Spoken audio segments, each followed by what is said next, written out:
Locked away in the National Archives in London are the partition papers, British accounts of the early days of Indian independence and the creation of Pakistan, a time of celebration.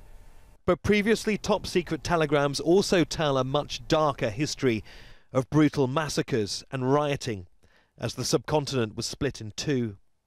The British hoped it would pass off relatively peacefully. They underestimated how quickly things would go wrong. Partition triggered one of the largest migrations in human history. Muslims trekked to West and East Pakistan, later Bangladesh. Millions of Hindus went the other way. Between 1 and 2 million people died in the process.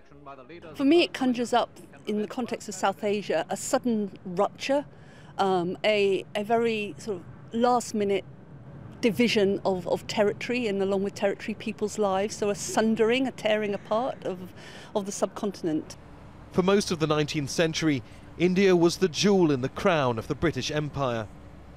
But after the devastating effects of the Second World War came the realization that Britain could no longer hold on to power. It handed over control and left in a hurry. A hastily drawn border cut families, farms and communities in two. The leaders of Pakistan and India's independence movements, Muhammad Ali Jinnah and Jawaharlal Nehru, promised to part company as friends.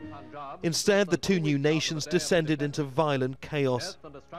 Stories of partition have become part of Indian and Pakistani folklore, passed down from one generation to the next. People still recall the seismic moment when a country was divided in two, pitching neighbour against neighbour, traumatizing entire communities.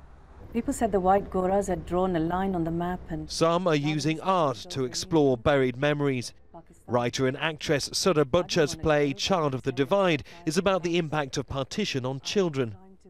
My mother grew up in a small town called Nawashahar, which is in Punjab, and she would tell a story. She was age 10 at the time of partition, and she was saying how she would be on the roof of her house, and her father were standing together, and bullets went between them and just missed them.